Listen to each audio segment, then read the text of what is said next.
Hey, everybody, welcome to the Intelligent Nonsense Podcast. I am the Everyday Junglist. I'm here with Bruno Bettati. Part two of our discussion. I don't want to say interview. I don't do interviews. I've made that clear, Bruno. I think I told you that at the beginning. I'm not an interview person. I don't do interviews, but I have discussions with various people, and you're one of the people that I had a discussion with, and I was very fascinated to learn many things about you. And we're going to continue today. So we only got maybe, I don't know, halfway through an outline I had of what I wanted to talk about, and so I'm going to try to finish up that part. And you are really, really blurry. I don't know if it's your camera or what the deal is, but or maybe it's just the lag on the internet. But yeah, yeah, you just look like very blurry. I mean, yeah, like out of focus. there is a lag, but anyways, you're ugly anyways. So I'm just kidding. I'm just kidding. We don't need to look at you anyway. Are we better now? Yeah, we're better. Anyhow, so Bruno, so where I can't remember exactly where we left off, but I know I wanted to talk about what we did not get to was a big part of your life, which is in the Chilean government and politics. Oh, but which reminds me, I did want to start by an interesting thing. So Bruno and I were chatting just before the show here, and the word secretary came up, and I always thought in my mind, secret, it's part of the word secretary, and I always thought, well, it's a coincidence that the word secret is part of secretary. That's just a coincidence. There's no way that being a secretary had anything to do with secrets. But Bruno tells me that is not the case. So that is actually part of the origin of the word secretary. Is that right? Maybe you could elaborate. That is right. The secretary is a keeper of secrets. That is so bizarre to me. Maybe it's not bizarre when you think about what a secretary actually does, but it's interesting because I guess your role in the government, part of your roles, I guess, in the Chilean government, I guess, tell me what they were because they were numerous. So maybe you could just go ahead and start. Yeah, there were numerous. So after the long 20-year period of producing films, 24 years of producing films, and doing other stuff, also doing. I also directed a film festival, and among other things, I also had a political career in the sense that I was the president of the Film Producers of Chile for 4 years, and therefore I had to dialogue a lot with the political sector in regards to administrative policies of some ministers. And this was not an elected position, right? This was appointed. These were appointed positions, not elected positions, correct? Yeah, or am I wrong? I didn't go for any votes. Yes. Okay. I'm a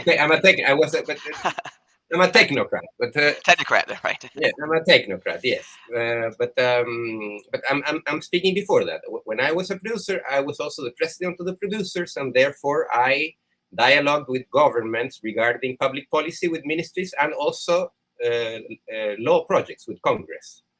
And so I developed a political relation as a representative of my sector, of the union, okay, of producers.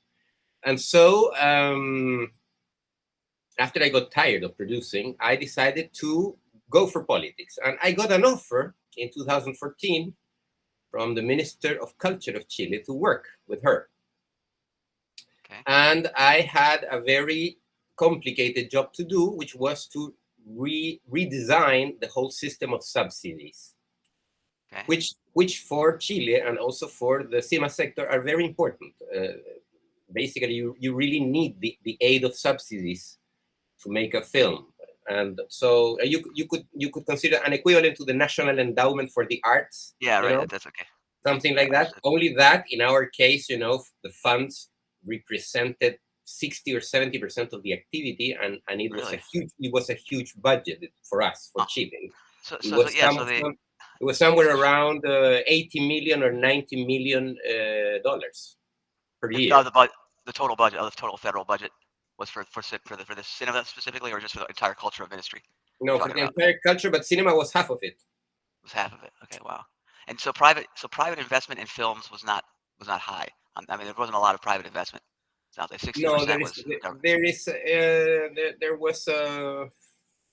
there were 40 films being done a year, and about half were made with private funding, and the other half was done with subsidies. So interesting. So yeah, there was, but obviously the private investment went to more commercially oriented films, whereas the subsidies went to more artistic films. I don't believe in that difference. I think that any film has to compete in the market. You have to try to get some box office. So I didn't like the difference, but yeah. So okay. So I got hired. I got an offer for this position, and I had all the conditions in the sense that I knew very well the system of subsidies. I knew a lot about public policy. I knew very well how the ministries worked. I understand the basic principles of the administration of the state, meaning, I know like the different procedures Yeah. that you have to go Yeah. through to get a policy approved or a law approved. And I had been a secretary in my previous life. I had worked Being a as a secretary. secretary. So I was basically being summoned as the main advisor, the senior advisor to the Ministry of Culture. And so I decided to quit. I sold my company, and I Okay. quit to all the jobs that I was doing, and I moved back to Santiago because I was living in the south. I moved back to Santiago, and I went into work for the Ministry of Culture. I So I sorry, go ahead. That's a full-time job then, right? That's a 40, I don't know if it's full-time, 40 hour, 100 hours a week. I don't know what full-time means, but you're going into the office every day basically, or you're working from home, I or what's went the I went back to the office on a suit and a tie every suit and tie and day everything? Wow. Okay. from 8 a.m. until 8 p.m., 12-hour Wow. shift, So long days. and Okay. Monday through Friday, and some Saturdays also, and Wow. sometimes Sundays also. Jeez. And so what does a day look like? Like, what does a day look like? Are you shaking hands all day? You're going to events? I mean, what are you doing exactly? Making phone calls? Many different things. There was a slot in the week in which I attended public people that came and wanted to Yeah. discuss subsidies, that because subsidies were I mean, my first proposition was to reduce the amount of subsidies that were calls, like Okay. submissions to a jury. And I proposed to increase the amount of subsidies that were assigned for an institution, which is not a project or a movie. It's different when you Yeah. Yeah. when you So have to that would be like support a an regular. institution. I see. Because Okay. the problem that we were having at that time is that the institutions had to submit a project every year, and if they didn't Yeah. win that year, then they had a huge financial cash flow problem. So Yeah. obviously, I proposed. It was a left-wing government also, so I proposed immediately that the minister had to have some faculties to assign budgets to institutions so that we could continue with the functioning of some institutions. Some institutions were public, Yeah. meaning they were part of the state, Yeah. or they were mixed, half state, half private, Private. but Right. still they had to submit projects. And that was very strange, because Yeah. it's That was still an hard. I can institution see. of the government. So if the institution doesn't get the subsidy, then what do we do? Do we close it? And some Yeah. institutions Right. were 20 or 30 years old. Yeah. So Right. this was going to be a very sensitive subject because the right wing was totally opposed to direct assignments, Because of the considering, fear of corruption. I mean, because I can see corruption potentially. The yeah, it could be industry corruption, or it could be that you were favoring favoring. some Yeah. on Right. top Right. of others, and therefore I had Yeah. to design a system of Yeah. evaluation that would allow institutions to submit, and their projects would be for 3 to 5 years and not for one. Yeah. So I created a whole structure for institutions to present requests to the ministry. And also that year, the budget of the ministry doubled, which was also a Wow. very positive thing. So I Huh. had to administrate a lot So of why was money. that? So let me ask you that. Why you never see that for the arts budget doubles in the U.S. or very rarely anywhere. So there's a lot of support then in Chile for the arts and culture. I find that interesting. That's There, unusual. it was There was. 2014. Okay. We're talking 13 years ago. It was the second government of Michelle Bachelet. She had already attained the presidency once, so she was Okay. coming back for the presidency, and she had important reforms to make on the cultural sector, and she also Okay. was proposing a reform to the constitution, and so culture was considered an important ministry, and therefore culture and sports and I don't remember which other ministry, they all got double budget that year, Wow. because the idea was to prepare society for a participative project, to get involved, to Yeah. read, to write, to get involved in See. public policy. Because, for something like modifying the constitution, for validation, for legitimacy, you need Yeah. People. Yeah. citizens that participate beyond the vote. And therefore, the cultural sector was considered strategic. And also Bachelet had a very strong focus on preschool education, and there was also a huge project to create institutions in every region for the education of preschoolers. So also I had to administer the budget for these new institutions that were being built and would eventually become the centers for artistic creation for preschoolers that now exist. Preschoolers, huh? So Okay? was Bachelet herself an art supporter, or is this just because of the politics of it? Or you Not don't know? You don't really. know? Not really. Not really. She wasn't really into it.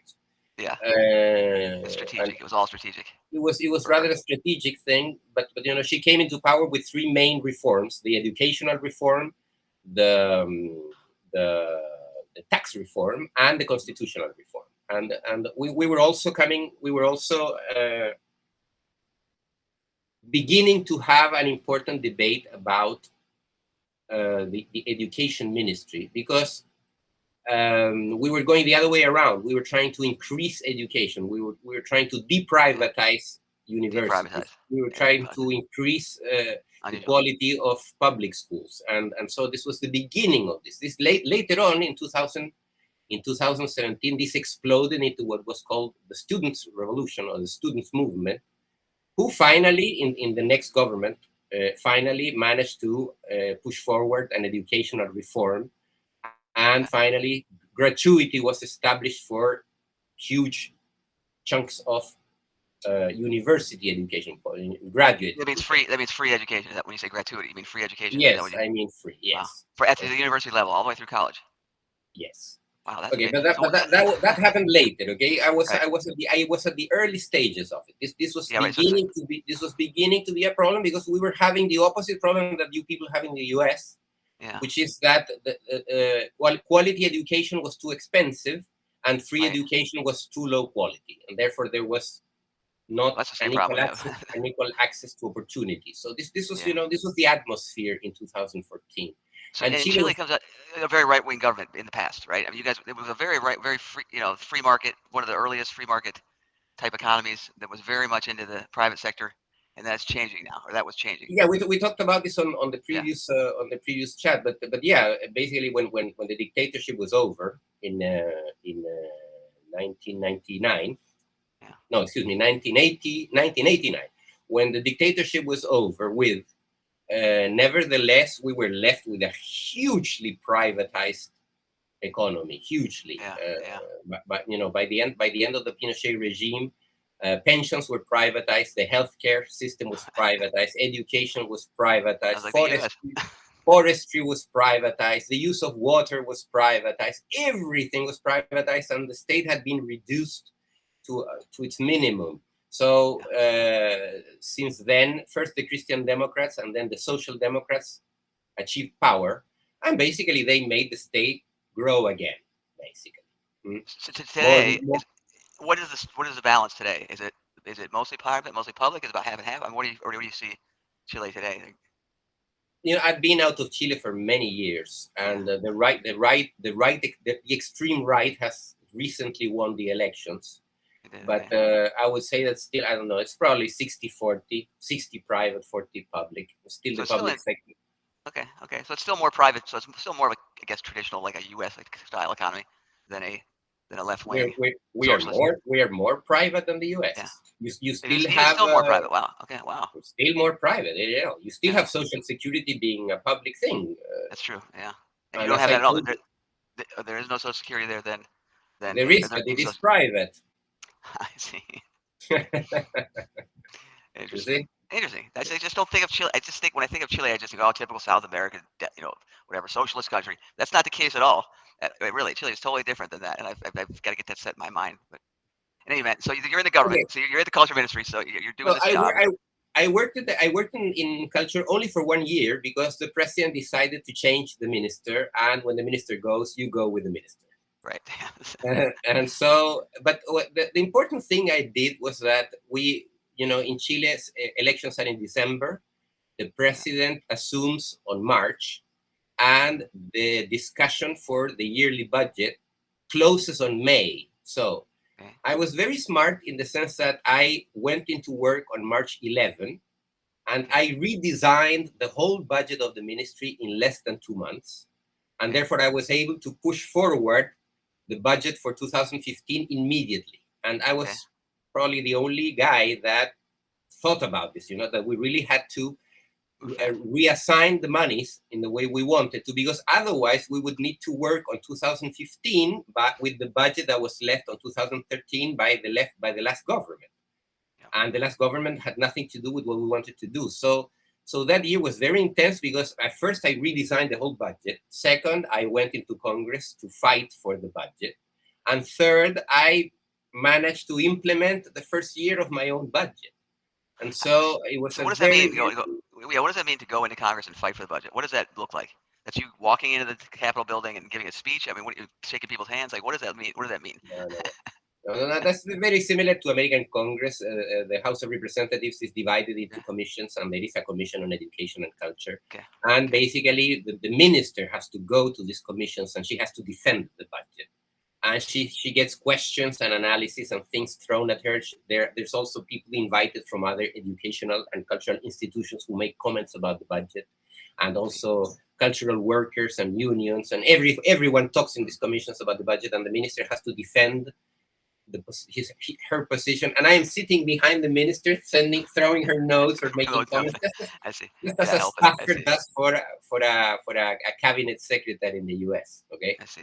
Okay. So, and this period extends from May until September, and so we had to go to Congress once every week, usually on Wednesdays, and fight for the budget for the next year. Now, this is the legal part, because at the same time we were anyway doing all the activities of the ministers. Right.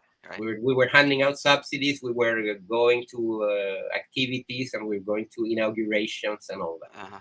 Yeah. And I assisted the minister in many different areas. I prepared speeches, and I also organized events myself. Me being a writer and me being a producer was a very good senior Very advisor. helpful. Yes, that's a good very helpful fit for that role.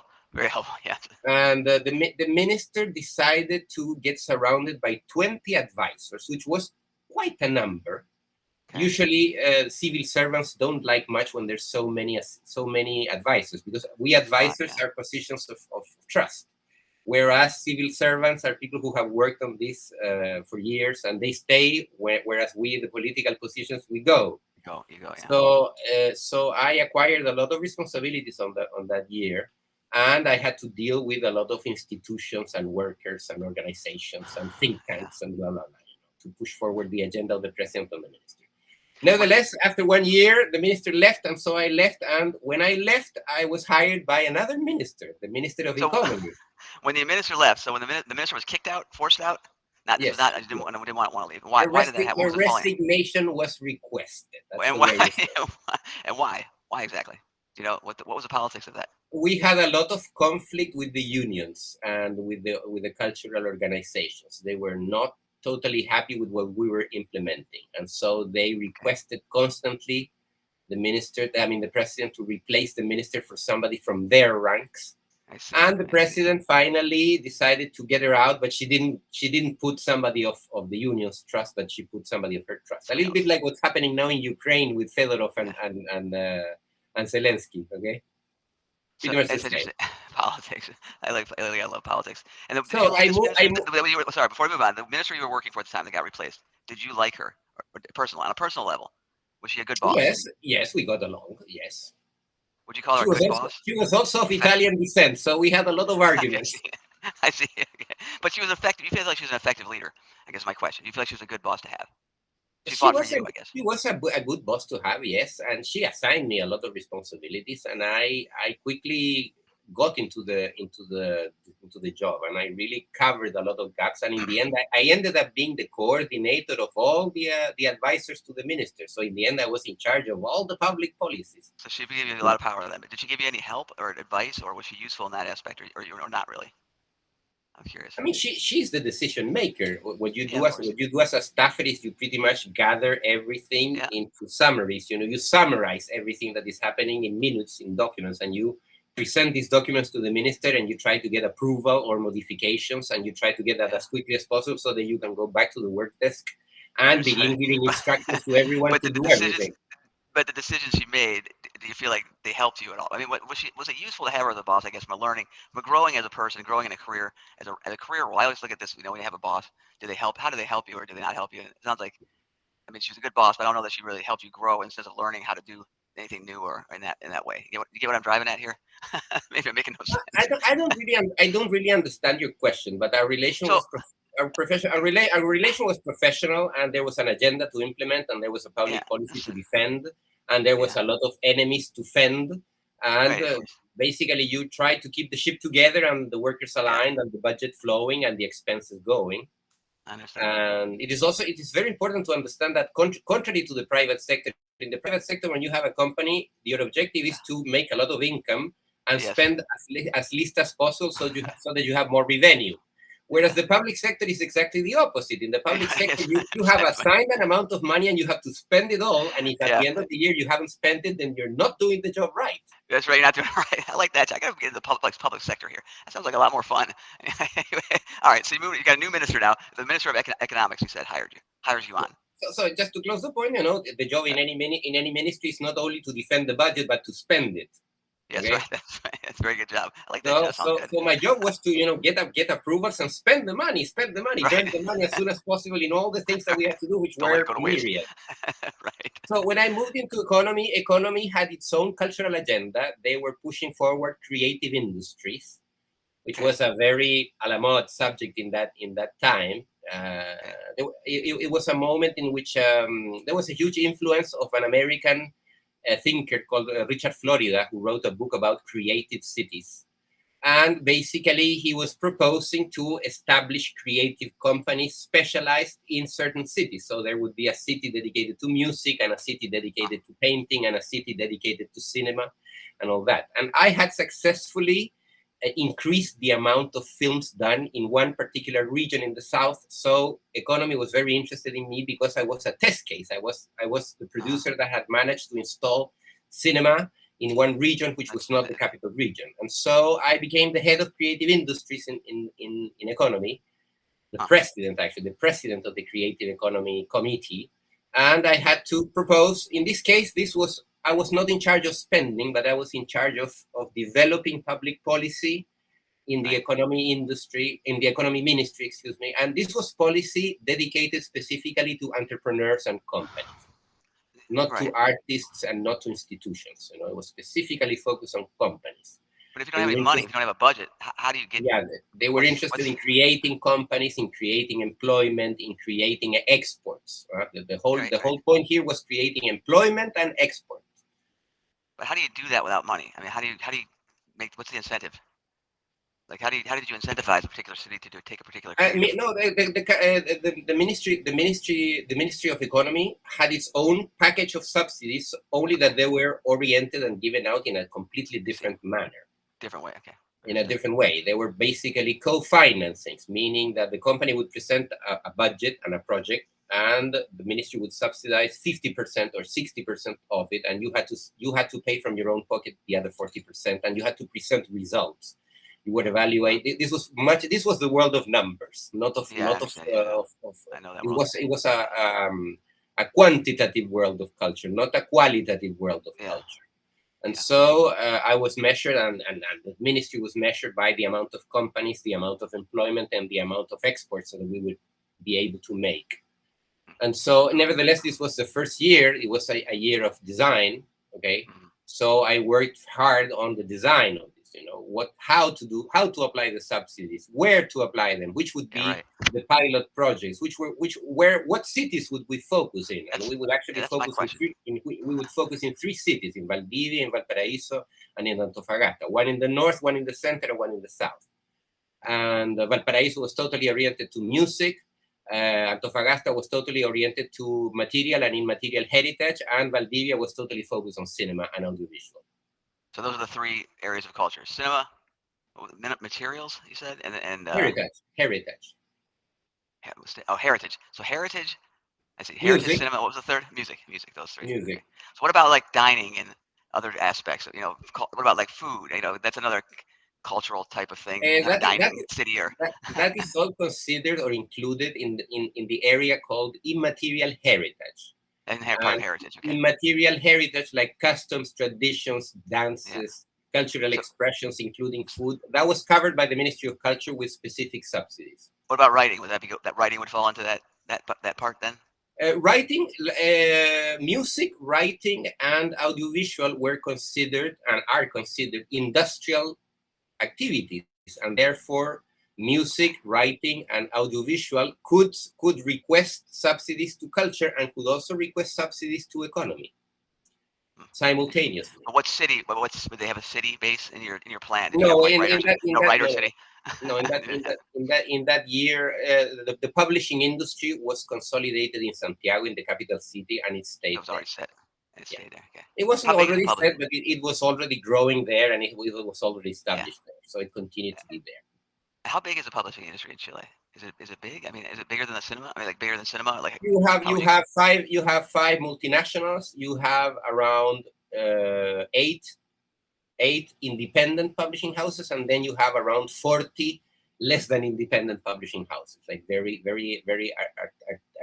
artisanal, artisanistic, like very Artisanal area. I know what you mean. artisanal. Yeah. Boutique. Yes. So The publishing industry is not that big. Basically, in Latin America, the publishing industry is hegemonized by Buenos Aires and Bogotá and Ciudad de Mexico. Mexico, Colombia, and Argentina had wider, longer, and bigger audiences and publishing trajectories. So the publishing industry in Chile is rather small. So it's smaller than the cinema. Smaller than cinema even, or bigger than cinema? Smaller than cinema, yes. Smaller than cinema even. Wow. Okay. Yes. Okay. But that has to do with the fact that cinema is bigger on its own. You know, to make a book, you need 9 people. To make a movie, you need 100. Yeah, right. A book costs a fraction of what a movie costs. So you can't compare that. You simply help all industrial. Nevertheless, there was an important preoccupation for the industrial aspect of culture. So there was a focus also on creating publishing houses, on supporting publishing houses, on supporting music editors and publishers, the collection of royalties and all that. So yeah, all that. You say it was. So all that stuff's gone. So none of is all that done now. So none of that has been carried forward, or is there's still activity? So look, when you work in the public sector, you have to learn that what you push, the public policy that you push, in the end, what remains is like 10% of what you wanted. Yeah. Right. And of that 10%, going through the years, some of them consolidate and some of them die. A little bit like what happened with the Affordable Care Act, like Obamacare, and Medicaid and Medicare. You see, these were policies in the U.S. that had their moment and they grew, and now they're being shrunk. Yeah. So same thing happens. Some of the things I established have remained. Some of the things I did have disappeared. And is there a recognition of your involvement? I guess I don't know if this matters to you or not, but is there a recognition of your involvement by people with the things that remain? Are they like, well, that Bruno Bettati, we love that guy. He's a guy that made this happen for us. That's why I have a job today. No, there is no recognition about it. But while I stayed in Chile, I wrote a lot about public policy. Actually, I began as a writer. I didn't begin in fiction or essay. I actually began writing public policy, which can be a very boring genre. But I wrote a lot on public policy, and therefore I was considered an authority in the sense that I was the kind of person that could pick up, a necessity of the sector and transform it into a public written policy and push it forward. So for a period, I was.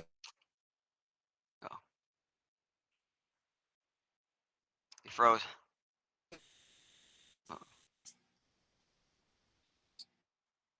Okay, so let's move on. Yes, you froze there. You froze there for a second. Sorry, your internet signal maybe wasn't stable. But so you see the economic. So that's the economic ministry. That only lasted a year, also. So you're in the cultural ministry, then the economic ministry. 1 year in 1 year. Yes, and then what's year 3? In Chile, communications is separated from culture. There is a Minister of Communications. Okay. And the Ministry of Communications is very political. It's the one that deals with radio, with television, with the equivalent of the FCC, and it is installed in the presidential palace, this ministry. Wow. So at one moment, there were 2 initiatives that required a lot of focus on communication. One was the reform of the national television broadcaster. Okay. So the part of the program was the reform of the national television broadcaster, the equivalent to your NPR, TVS. Okay.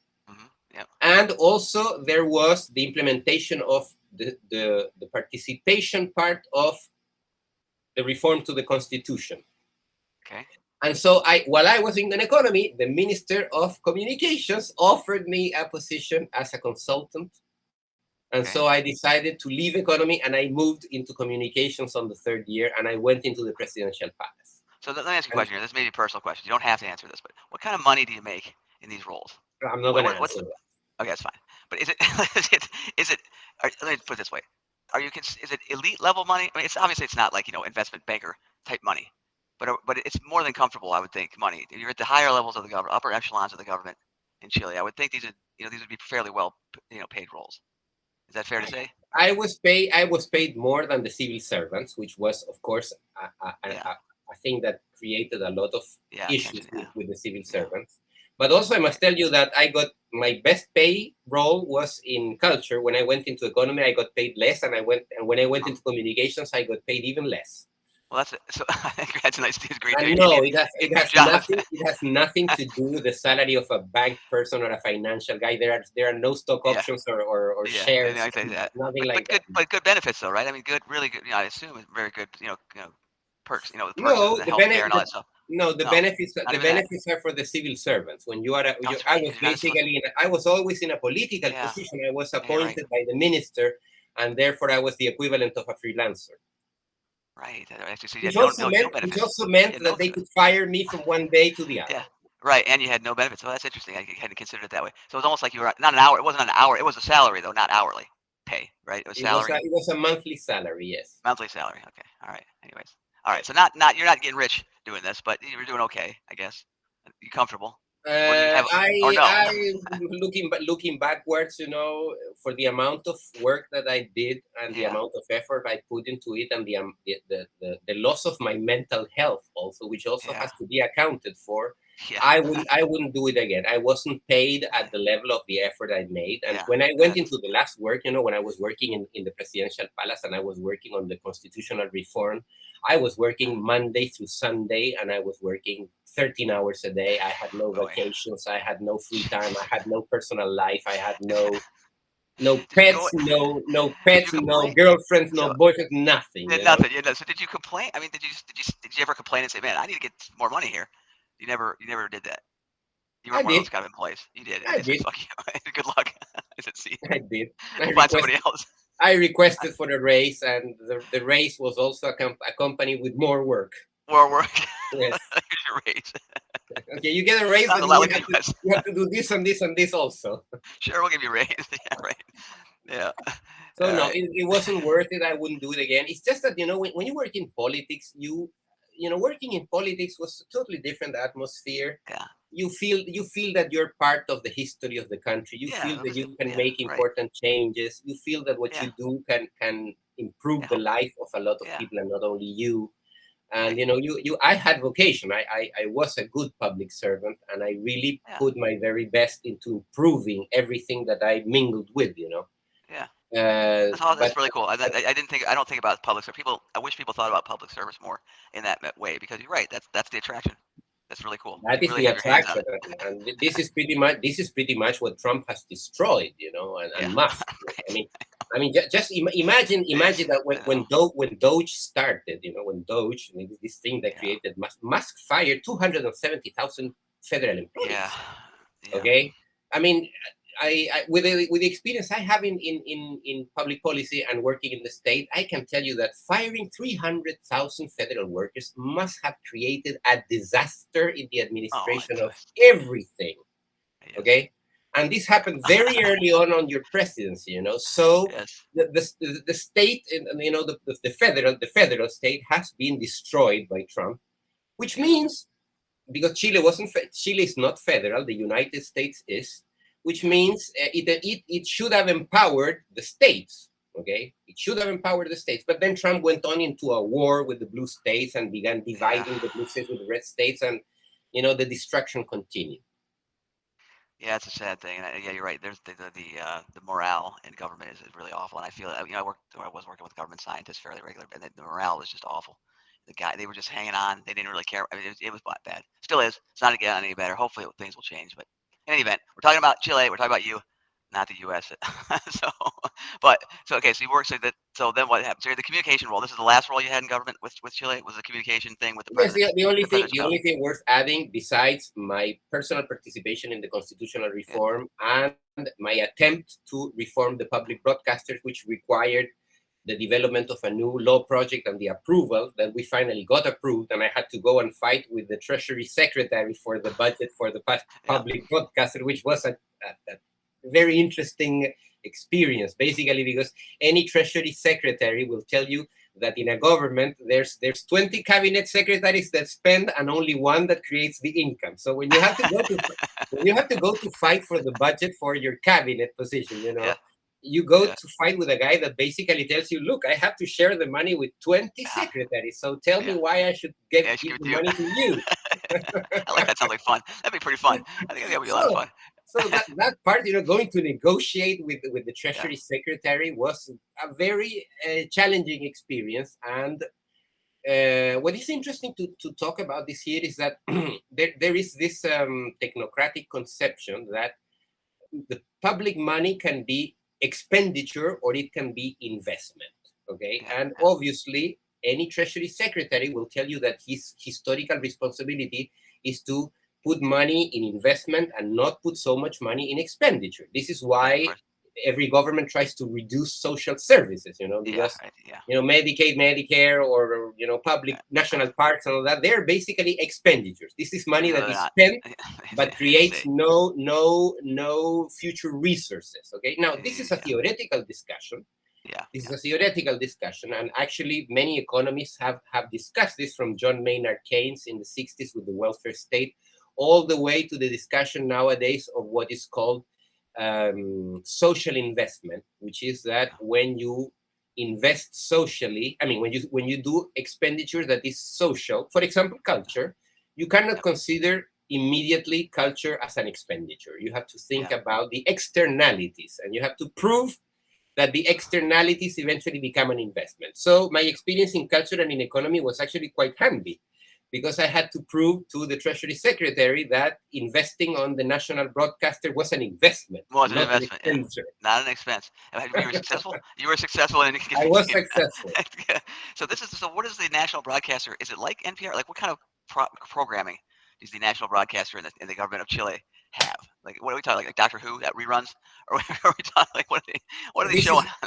This is a very long conversation. I don't know. Just give the high level, the short version. I don't think we should go into that. I mean, the only important thing to say is that PBS and NPR are 100% public, and they have only public workers, civil servants, whereas our national public broadcaster was located in a very peculiar section of the economy, which was mixed companies that have a directory that is half private, half public. Half public, I see. Okay. It was more similar to the BBC.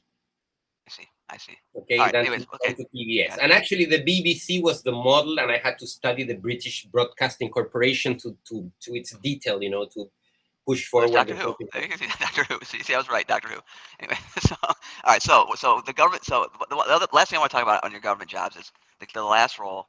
You are in direct communication with the president of the country. Am I correct there? And who was the president at the time? Michelle Bachelet. So Bachelet is the president. So you were working with her on a regular, like you would meet with her one-on-one with the president of the country. No. Not. I worked regularly with the Minister of Communications, but the constitutional reform was the area in which I had direct contact with the president. Okay. Because the constitutional reform, she took it as a personal project and she fought for it. And it was a very long project. It was a very interesting project, because it was a project that demanded social participation. People had to come and participate in the elaboration of the text of the new constitution. We were not modifying the last one. We were writing a new constitution. And in the context of that reform, I had the chance of having direct access to the president, but only on that aspect. What was your last question on the politics? What was your opinion of her as a this person? This is like your third last question on the subject. I know. No, sorry. This one really is. Your opinion of her as a person and as a president. I mean, I've heard the name, obviously, as an American, just the politics of Chile. Michelle Bachelet was a very intelligent woman. She had incredible memory. and she never had any documents or assistants. She knew exactly what she was talking about, and she knew She knew. exactly what she was going for. Very And nice. she was also a very empathetic person. Unusual. I'll tell you an anecdote which I find very Yeah. interesting. I remember this time that we were receiving the Argentinian delegation of film producers who were coming to meet with the president because they were elaborating something that was of interest to the president. Okay, strengthening the ties between Argentina and Chile. Gotcha. And since I was the cinema guy, I got from the presidential cabinet, I got the job of organizing this conference. Okay. And so there were like 20 producers and 20 directors from Argentina that were coming into the presidential palace for a 3-hour meeting with the president. And so I had to prepare the dossiers and the folders and the little name tags on the desk and all that, and prepare a minute for the president and all that, and prepare the room. And so on the day of the conference, I went into the room 30 minutes before just to check that everything was right. Okay, everything was on its place, and everything was in its place. And as I'm going out, I open the door, and the president is coming into the room. She also wanted to check everything half an hour before. To make sure it was good. Which I found very interesting about her. That she would come personally without any staff, without any guards, and she would come into the room to see if everything was on place. And she comes in, and she says, she looks at me, and she says, "How is everything, Bruno?"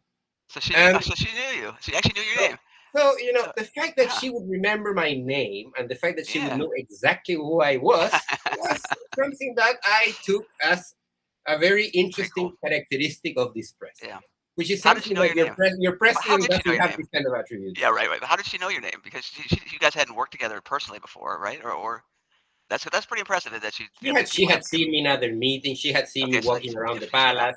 She probably had assistants. She probably had an intelligence service that had submitted to her my dossier. I don't know. Right. And right, of course. And you're also your personality. You're probably well known. People know. That's Bruno. Of course, everybody knew Bruno. Anyways, that's in the presidential palace there is the presidential cabinet, and there's also three ministries: communications, General Secretariat of the Presidency, and the Interior Ministry, the Home Office. Okay, so in total in the presidential palace there's around 300 people working, and I was the boss of 50 people. Okay, wow. So that's a quarter of the staff, or whatever that is. Not a quarter. My math's terrible. It's not a quarter of the staff, but a chunk of the staff. I got you. It's 6 of the staff. Wow, that's pretty impressive. All right, Bruno. So not just pretty impressive, super impressive. Man. The first person I ever met that's actually met a president of a foreign power. So that's the first foreign power. All right, foreign power. I don't know how much power. That's a very American way to refer to another government. It kind of is, isn't it? Anyhow, so let's move on to. I want to move on to writing. We took a lot. I didn't want to talk this much about politics. We did, but it's writing. So this is what brought you to. First of all, you talked about your origin of writing for you was the political writing, but then what brought you to Substack? I guess. What are you writing now? What do you want to do with writing? Do you want to be a writer? Is that the thing? What do you want to do with writing? Hard question now. There's like 7 questions in one. I know 7 questions in one. Well, first of all, in the time of cinema, I had to read endlessly scripts. And comment on scripts and give feedback on scripts. And also, 2 times I made a movie based on a novel, so I had to supervise the adaptation of a novel to a script, and finally make the movie. And also I work with the publishing sector. So there's many reasons for which I had a love for writing. And also, can you do script writing? Are you a script writer? Can you write scripts? I can write scripts. Yes. Oh wow, that's good skill to have. Okay. I haven't, but I can. Okay, keep going. Sorry. And I can also write adaptations. I can write anything. Okay, but that's not the point. That's not the point. The point is, and let's not forget that I studied philosophy, so I read endless books of endless writers. Of course. Obviously, the genre of essay, the genre of essay is obviously my favorite. And when I went into Substack, first of all, I went into writing as a necessity because I retired from everything, and so I am living a very quiet hermit life here in the countryside in Italy. And so to improve my income, I decided to give it a try on writing, which is a little bit late because I am 53. I am a little bit late to start a career in writing. But my first objective is to write books. Okay, novels, short Okay. stories, poetry, and essay. And I have already written on all of these genres. So my first initiative was to write a book, and I completed a book last year, and I am now in the process of getting a publisher. And In I am Chile or in in, Italy? in Latin Chile. America, I would say, because Latin America. I wrote in Spanish, and if I get published, I will get published in the Latin American market. So you wrote But it in yeah, Spanish. Interesting. Is that what you write in normally? You normally write in Spanish when you write, I or do can you write? write. I can write in Spanish. I can write in English. You write. What do you prefer though? I mean, what do you normally every day? Both. Both. Both. The book I wrote is in Spanish. The articles I write in Substack are in English. Yeah, I understand. And with some I'm jealous. practice, if I would read and write more, I could eventually write in Italian and French. Not yet, but I could. Okay. But I could. Lucky. Okay, Lucky so man. so I went into writing basically as a necessity, and which is kind of interesting because I think that I don't follow the theory that you have to suffer in order to become a good artist, but I think it Yes. is interesting when creativity becomes an act of survival, because Yes. then you have a different motivation. Motivation. It is. It is interesting. It's one way to put it. Yeah. You do have a different motivation. Yes. So I went into writing because I had the conditions. I live in a Yeah. little town. Nobody bothers me. I live alone. There's a lot of silence here. I have time to read and write. I would say that throughout my lifetime, I always said when I get old, writing would be a good option for me, and it is becoming a good option. Very slowly, but it's becoming a good option. But So you've I always am. wanted to do it. That's interesting. So I'm trying different things. I'm trying Yeah. writing books. I've already written a book on every genre. I'm trying first with the essay because I'm very happy with the result of my essay. And at the same time, writing a book is something that requires a lot of meditation, thinking about it, rummaging about it, thinking about it, Yeah. rewriting is so important for the book. Whereas Yeah. whereas the article in Substack is different. The article in It is. Substack allows me to talk about something that just happened in the week or in the month, and it allows me to talk more about politics, I would say. And my articles in Substacks are about philosophy, history, but they're basically about world politics. I'm always referring to something that is happening in politics worldwide. Okay. So Politics. the Substack work is more similar to journalism, whereas Yeah. the, That's the how I feel book too. work is more similar to a literary kind of work. Yeah. I'm with you on the journal. It sometimes feels, for me, Substack feels like a journalism.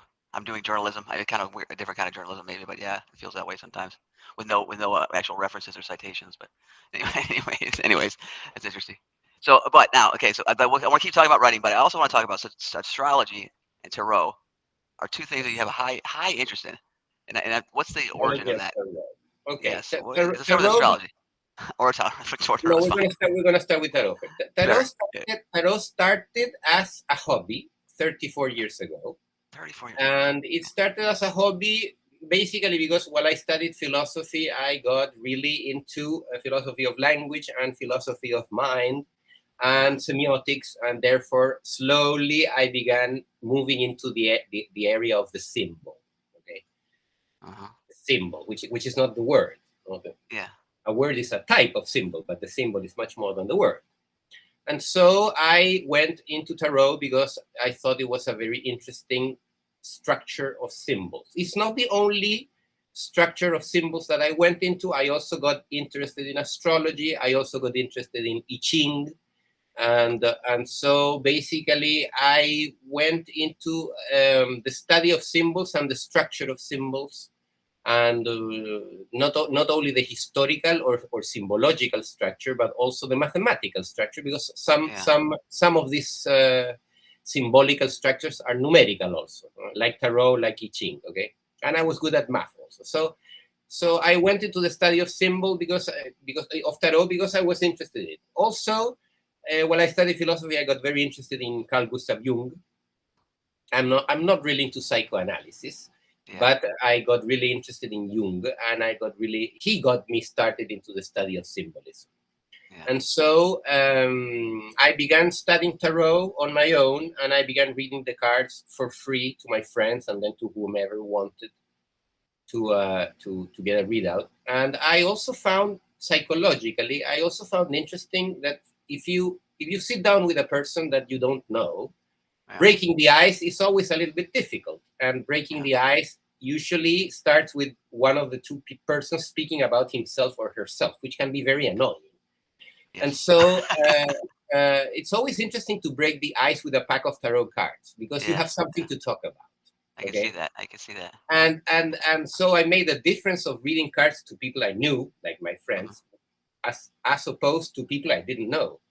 And whenever I read the cards to somebody I don't know, I tell the person not to tell me about their life, because I want Yeah. to read the symbols. I don't want to do psychology. I don't want to Yeah. do an analysis of his personality based on what he tells me, Yeah. like Right. Freud or Jung would do. I would like to do an analysis of his personality based on what the cards tell me. Yeah. And therefore, I am basically practicing intuition. I throw the Yeah. cards aleatorily and I read the relations between the cards and I begin oracling, telling things that you really don't know if the other person is going to resonate or not resonate. And And as you're doing the reading now, are they reacting, or are you telling them, don't, you don't want to hear, you shouldn't react as your reading is getting done, or are they you, reacting, or you, you don't you say? have all the types. Some people react, Yeah. some people immediately begin speaking about themselves, some people Yeah. make questions, some people are Uh-huh. tremendously skeptical. Yeah. Some people say, no, no, no, I Yeah. have nothing to do with it. Right. Yeah. Right. That's what I mean. You get all kinds of answers, but you're in the area of intuition and you're in the area of reading symbols, and therefore Yeah. there's nothing to expect of the conversation Right. rather than trying to build something with which the other person resonates.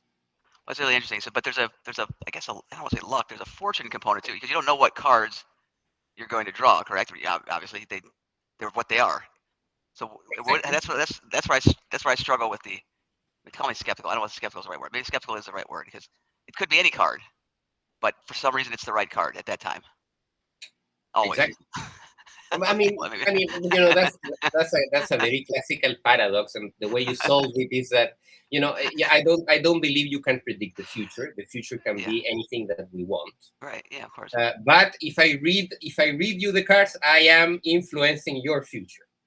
Yeah. No, and You you see? are. You certainly are. You certainly are. So Which is very so interesting. you have to understand the reading of cards under the logic of self-fulfilling prophecies. Yeah. And people, yeah, I think it's the way people think about it too, and myself too. You're kind of in your life. You think of you think of like the psychics, palm readers, and tarot cards and astrology. They're all this thing, this like non-scientific, whatever BS thing. But it's not really that way. It's not that really that way. When you actually dig into it, look at it. It's not really that way. It's just the way it's sort of portrayed. It's So I don't know. closer to it's closer to art than to science. Yes. Yeah, But yeah, there, I mean, if you want, you can work on it scientifically. You, which you many do. can, Yes. for example, take notes and write or follow up with a person that you read cards. Some people come back and, in these 30, 40 years, there's people that have continued to read their cards with me. And so I've Yeah. seen people grow for 30 years. And so you can apply a scientific eye if you want. Huh. But you don't Uh, you don't claim to have any special powers. Let's put it that way, psychic powers or skills of the mind, like a traditional psychic might say. That's not. You're not saying that, or are you saying that? are you asking me? I'm asking you. Yeah. Are you saying that? Do you feel you have a certain power at this, or a certain skill level that maybe someone else like myself, say, if I were to try to do this, would not have?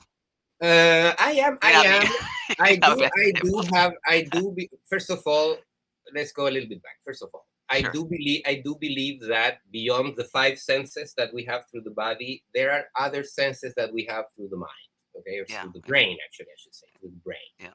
Among them, intuition, Sure. extrasensorial perception, clairvoyance, dream telepathy, um, among an Yeah. assortment of things. So and all this area has to do with intuition, which is when an idea comes into your mind and you don't know from where. And I'm sorry to tell you, but science has also been built on intuition. Yeah. For sure. Or how else do you Yeah. interpret when Newton saw the apple fall, or when Galileo threw the feather, or I mean the ball Yes. from the Torre de Pisa, or when Einstein conceived gravity and relativity, Yeah. or when Kekulé was looking at the fire and the structure of benzene came to his mind. I mean there is an important aspect of intuition also in science. Okay, Oh, for sure. Yeah, no doubt about it. yeah. And this is Sometimes why you AI. So AI sometimes have intuition. The idea can come from research, but the idea can also come from you don't know exactly where, you know. Oh, So exactly. this It happens all the time. inspiration, the muses, you know, these are all important aspects of our brain that are Yeah. yet to be discovered. So yeah, I consider myself to be a very intuitive person in the Okay. sense that although I've done a lot of research in my life and I've read a lot of things and I have very good memory, also I have very original intuitions. I'm a very original thinker. I have an original point of view on things, and Yeah. I can be disruptive, or I can be also the person that shifts the conversation in a group. And it is because I listen to my intuitions and I can articulate them in a short manner. In You're an also very modest and humble as well. I think I've noticed. Say it again. You're also very modest and super humble. Very small ego. I'm Is that kidding. is that a sarcasm? It was sorry. Yeah, slightly. I'm the same way. But I take your point, and you're correct. You are all those things, no doubt about So it. I, And I, especially I coming get to I know you. get I get that you're an essential skeptic that is there always No, annoyingly discussing why somewhat. things are not true. That's right. That's my role. That's my role. You don't like Well, skeptic. you No. know, Yeah. at least I am not so annoying. It's true. That's a good point.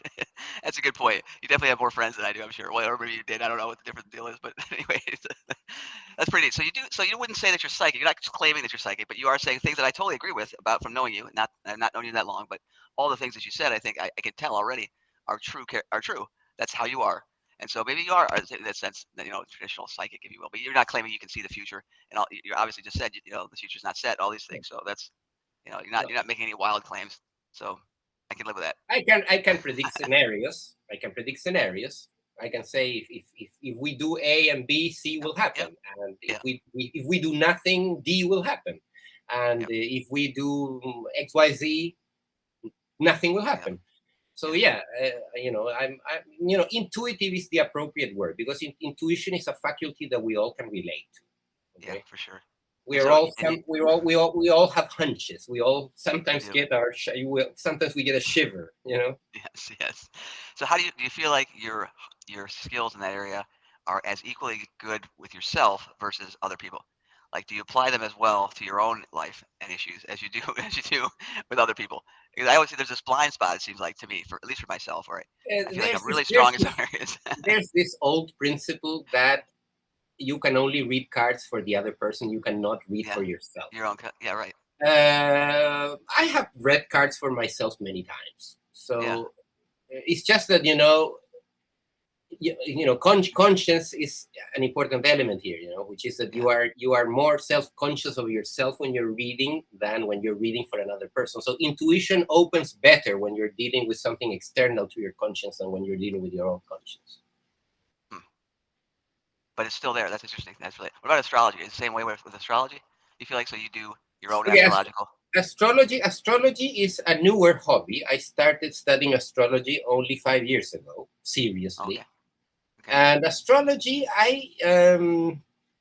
look, my interest in astrology is very specific. And actually, I wrote an essay in my Substack, in my main page, where you can see why or Okay. how I do astrology and how do I deal with skeptics and how do I understand the interpretation of the symbol. And I got into astrology from a scientific point of view, in the sense that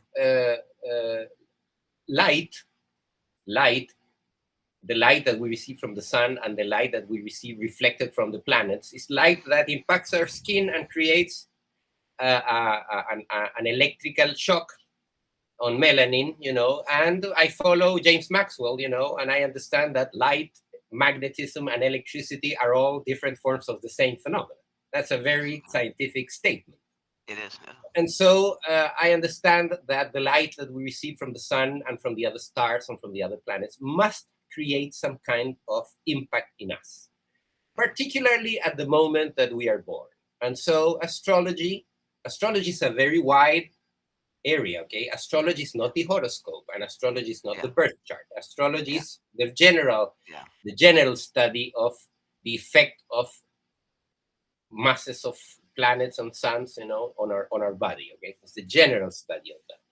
Okay, now the horoscope and the transits and the birth chart are subsections. Okay, so I got into birth charts. Okay, which is basically taking a picture of the position of the planets above you at the time and place you were born. Yeah. So And it's the planets within a certain. It's the planets within a certain. Because the universe is essentially is huge. So it's not every because you can't possibly take into account every single planet and every single star in terms of because it's just not possible because we don't have our information does not extend that far back into the universe into the universe. So, am I correct there? Western astrology considers 12 constellations, 9 planets, and 4 or 5 points in space, which are not planets but are important points, like the dark side of the moon and things like that. Okay, Understood. So so there's a subset of that. I've got it. So Western astrology uses 12 constellations and 15, 16 celestial bodies. Yeah. And with the position of those 24 things, those 24 points, you can develop the birth chart. Okay. Now, Vedic astrology is wider. Vedic astrology considers 88 constellations. All the constellations that from the Earth, we can see 88 constellations. So Vedic astrology considers all the 88, and therefore Vedic is a little bit more complicated, and you need to study way more the celestial charts and planets. So is there a modern astrology which considers as far as everything we can see with modern technology, or no one's done that? Because I can see expanding astrology into it. I've written stories about this where people expand astrology with the most powerful computers. I mean, the best techniques we have. Astrology is a pseudoscience in evolution, in the sense that when astrology was created, we could only see with the naked eye. We could only see Saturn. So, for example, in the early versions of astrology, Uranus, Neptune, and Pluto are not considered. Yeah. Now, once we discovered all these other planets, they entered into the astrological reading. And for example, several of the properties of Saturn were transferred to Uranus and Neptune, for example. And the oldest thing that remains is the 12 constellations, although 10 years ago, there has been a discussion about a 13th constellation. But basically, the oldest pattern is the 12 constellations, okay? And you can discuss with me why these 12, why not the others, and why not include this and why not exclude that. Well, for this, you have to understand that the study of the symbol has an intuitive element, okay? Which is, what is the energy that I am receiving from this planet? But there's also a hermeneutical element, which is throughout history, humans have assigned properties to the constellations. First they saw an animal, they saw a lion, they saw a fish, they saw a crab. And so they gave the constellation a set of characteristics that are analogous to the animal, okay? And history has moved forward, and so the constellation has been charged with these characteristics, okay? And so now what we've given to the constellation, now the constellation is giving back to us, and you cannot deny it. That happens with any symbol. Okay?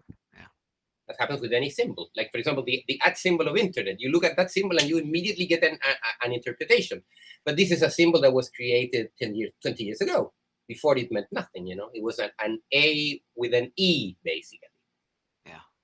Okay? Now you understand it as an as a location. Okay, but we gave it that interpretation, but now that symbol means a lot of things, not only that original meaning.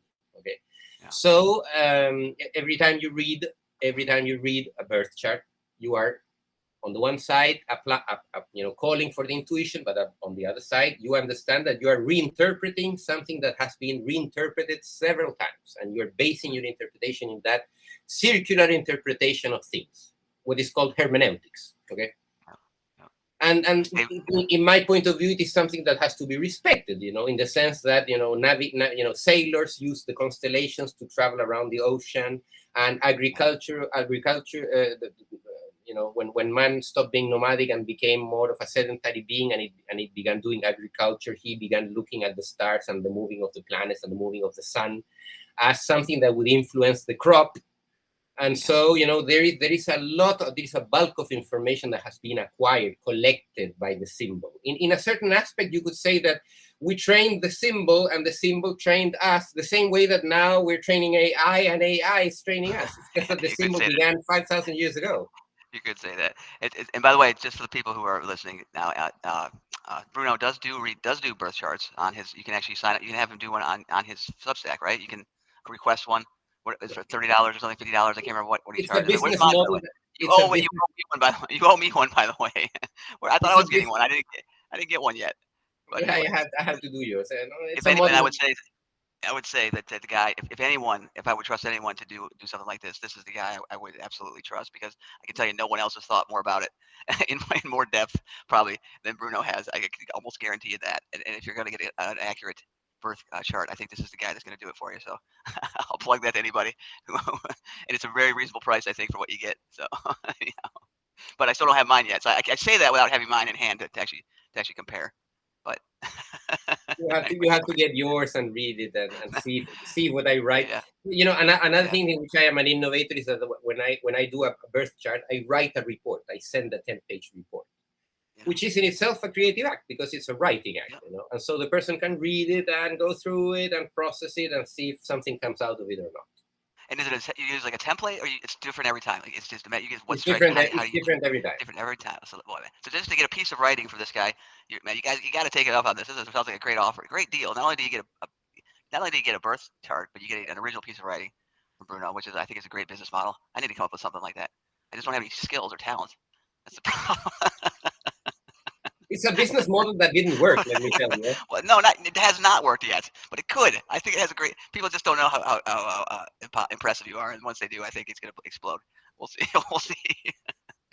We'll see. What has exploded, which I am very happy about, is that in Substack I am not really into subscribers or likes Yeah, or notes. yeah, I am really into articles. I like to write articles, and yeah. I do a lot of research for my articles, and I'm very happy to say that all my articles have been read by at least 500 people, and I am super happy That's with that. amazing. That's the metric that Yeah, I am that's interested really in. amazing. That's really amazing. I only probably have two of mine out of my 570 or so that have more than have gotten even close to 500 reads. So that's pretty impressive and sad Yeah. for me. Unfortunately, I would love for the 500 readers, to comment. I'd say Yeah, that the comment yeah, section under an article is way more interesting than the comment section I under totally, a I'm with note. you. Oh, I totally agree. I totally agree, and I wish more people would comment. And I don't know what the hesitance is to comment on things. I know there's a hesitance to criticize for Well, sure on the site. not many people read the articles, Well, and that's Substack that too. and Substack has evolved into privileging notes. Unfortunately, They have. Substack looks like Facebook today. If you look, but you don't have to look at notes. That's the thing. It depends how you use it too. That's not forced. I mean, you're not forced to look at notes. I didn't even know about notes when I first started. For the first year, I guess I used Substack. I didn't even know that notes existed, and that Exactly, went along just fine. because articles was the first option. Now notes are the Yeah, first option. Substack has yeah, evolved into its design to put notes on the first part. yeah. I mean, I guess that is a change that just didn't really notice. But there is a lot more activity in notes for sure, and I myself have had to do more note writing than article writing, but mostly because of this whole. And I've gone on and on about this enough, but about the whole. I know the word you hate, monetizing your content, but once you publish something as an article, then you've lost the ability to, in many cases, to sell that later to anyone. So, but in any event, well, thank Bruno. I don't know what time we got. Let's see. Oh, we're right at time. No, we're already 10 minutes late. We already went over. We're I didn't even late. know. We're late. We're 10 minutes past by a lot of time, and people stuck around for that. And thank you so much. I try to be very much on time, and I'm very much of a stickler for starting meetings on time and ending them on time because I absolutely hate that. I don't know if you've been in a business where you've worked in a company where meetings never start on time and they never end on time, and it's such a time suck, and it really pisses me off to no end. So I try my best to never do that, and I just did that here. So sorry about that. But with a conversation with Bruno, I'll go overtime any day. Well, Thanks, man. we'll soon join. We'll soon join Hal Gill on another And no, three-part and Hal, I asked Hal to come. I think I told Hal we were going to do it tomorrow, so I may have screwed him up on that. But I want to do a thing with Hal maybe on Friday, maybe or something, because it is good to have a third. But it was great talking to you. I think we got through basically most of your life. Except for of course, all the personal stuff, which we didn't even touch on. But maybe someday we're Maybe gonna talk someday. about. Well, I But thank you, and I thank the people that joined, and I hope that yeah, we now go into writing and reading, which is important. yes, it is, man. And it's a really fascinating discussion again, and hopefully we'll get some people to look at this post our talk here live. But thanks everybody. Thanks, Bruno. See you, Bye man. bye.